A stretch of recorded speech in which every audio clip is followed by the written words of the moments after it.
Salam alaikum, paix sur vous, miséricorde et grâce divine. Alors aujourd'hui, j'aimerais vous partager une réflexion sur la racine rafara, donc le fait de recouvrir d'amour.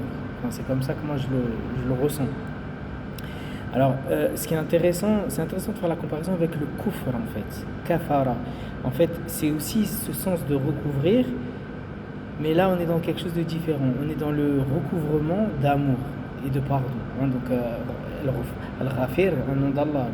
Alors c'est difficilement traduisible, mais c'est souvent traduit par le pardonneur ou celui qui.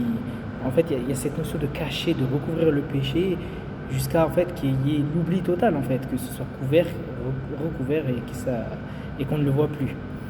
Alors, alors pourquoi je parle du kufr là en analogie, enfin je ne sais pas si on dit ça comme ça, mais parce qu'Allah dans le Coran il dit وَمَنْ يُؤْمِنْ بِاللَّهِ وَيَكْفُرْ بِالطَّاغُوتِ. Donc c'est comme s'il y avait un acte louable, le fait de réaliser le kufr, en fait, de réaliser cette, je sais pas si on peut dire cette mécréance, mais le fait de recouvrir en fait les tarout. Alors qu'est-ce que c'est tarout? Ça c'est une question encore intéressante, mais je pense qu'en chacun d'entre nous, lorsqu'on veut réaliser le islah, j'en avais déjà parlé, le islah de notre personne, c'est-à-dire comment dire, la réparation, j'ai envie de dire la remise en conformité de notre intérieur, de notre réalité propre, de notre personne, de notre spiritualité, de notre cœur, de notre âme, eh bien, si on veut mettre chaque chose à sa place, eh bien, parce que je rappelle que le fait de réaliser l'islah, c'est le fait de remettre une chose dans son état originel ou son état de fonctionnement normal. Voilà, quand on réalise l'islah d'une voiture, c'est que la voiture, elle ne fonctionne pas correctement et quand on fait l'islah, on la remet dans son état de fonctionnement normal et optimal.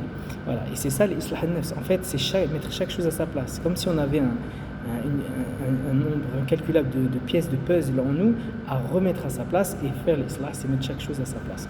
Donc je pense que quand on comprend ça, c'est quelque chose de très important dans la réalisation intérieure, c'est qu'il n'y a pas des choses à effacer ou faire disparaître. Les choses sont en nous, il faut juste les mettre à leur place.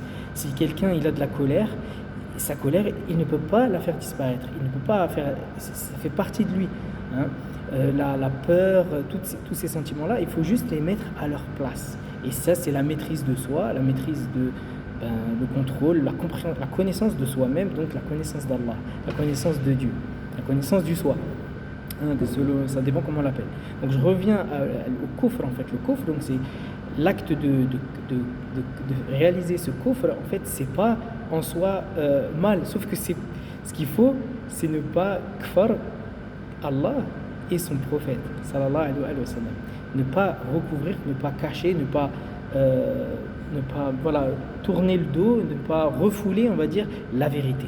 Voilà, c'est ça le kufr. Mais il y a des choses finalement à refouler. On a cette capacité intérieure à refouler et il y a certaines choses à cacher. Et qu'est-ce que l'on cache?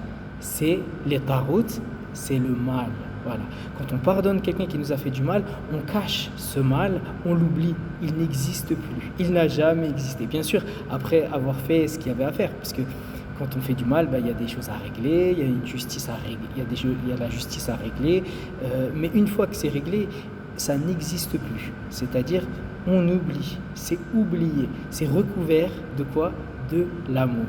Et lorsque l'on réalise ça, c'est pour notre intérêt personnel, eh bien on n'a plus de haine envers qui que ce soit, on réalise cet amour profond et c'est nous les bénéficiaires de ce pardon en fait. C'est très important de le comprendre. Quand on pardonne quelqu'un, le vrai bénéficiaire, c'est pas la personne pardonnée, c'est le pardonneur, parce que son cœur est blanc d'amour et il n'est plus préoccupé par la haine et la rancœur. Et au contraire, il est rempli d'amour.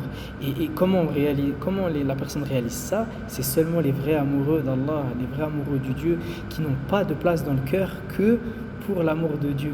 Et je pense à Rabi'a quand on lui demande, mais n'as-tu pas pris en aversion, n'as-tu pas détesté le diable, dans le sens bien sûr des paroles, et elle de répondre, je n'ai pas la place dans mon cœur pour un atome de haine envers qui que ce soit. Mon cœur est trop occupé à aimer mon aimé, Allah. Voilà. Donc, gardons nos cœurs préservés de rancœur et remplissons-le de tout l'amour en fait. Voilà. qu'Allah nous permette et nous accorde cette grande grâce. Paix sur vous, miséricorde et grâce divine.